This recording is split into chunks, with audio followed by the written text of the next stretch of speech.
Part 2. With a new understanding, we shall find honorable ways to accomplish our desires. Chapter 11. How to study for financial success. Financial education offers definite and profitable rewards. Numerous readers of Gold Ahead have reported unexpected and valuable results from things learned which they had the opportunity to use at once to their financial betterment. Such results are important. They show that the clearer our insight, the better we take advantage of our opportunities. But after all, far greater results will come later. Such knowledge can be carried through life, always available to help promote the owner's financial welfare. Plans of study recommended for self-development groups, schools and college classes, families and individuals follow. A detailed study of each tale with the questions prepared for this purpose is recommended. Plan of study for groups and classes. The initial lesson should comprise the reading aloud of the first tale, The Man Who Desired Much Gold. Next, the members of the class should be asked for examples of worthwhile men or women who were in similar situations of frustration, or the problems in the following section can be used for discussion. For subsequent lessons, a certain number of questions should be allotted for which the class members would prepare written answers for the next lesson. These answers can be read and commented upon. The open forum type of class study is suggested. This procedure can be followed through the book. Each tale can easily supply material for a number of lessons. Students, in addition to supplying answers for the questions, should be urged to bring to the class examples of financial questions for discussion. Such questions should preferably be along the same line as the theme of the tale being studied. The older members of a class can usually supply interesting, instructive experiences of their own. The younger members should be urged to consult members of their family or older acquaintances and friends for examples. The telling and discussing of these actual examples will stimulate the class to develop an analytical understanding and a clearer insight into their personal finances. Plan of study for individuals. For those who study by themselves, the following plan is recommended. First, read the preceding portion of the book the same as you would any book. Next, take up the tales in sequence, beginning with the first, and study them one at a time as if they were lessons.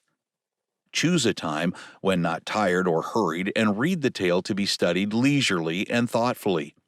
As you read, think whether any parts of it apply to your own affairs or to those of members of your family or acquaintances.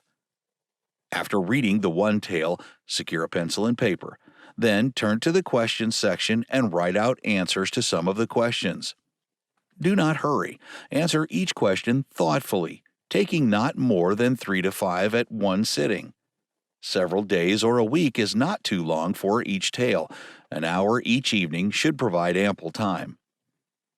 Each tale is a link in a definite chain of developed thought. Therefore, best results will accrue from answering the first question as a starter and continuing in sequence on through. Try and learn the lessons of each tale so thoroughly they will become a permanent and practical part of your working knowledge. Turn them over in your mind at other times. Look for examples in real life that may be similar. After the study of all the tales has been completed, a review a month or so later will be found surprisingly interesting. This may be done by rereading the entire book or by working over the questions, preferably by doing both. The student will be gratified in making reviews at the rapid development of a new ability to understand financial matters. Herein lies the greatest value of making a thorough study of the book, the training in logical, constructive thinking which permits the viewing of his own money affairs from the viewpoint of a practical financier. Plan of study for families. Every family group has a common interest in the family income. It must supply a place to live, food, clothing, and other incidentals necessary to the health and happiness of each member. A study of the tales and the questions following can do much to give every member of the family a true understanding of the limits of available money. how it must be apportioned fairly, and the advantages of not only living within the family income, but building up a surplus. High school and college students can be interested in this joint study.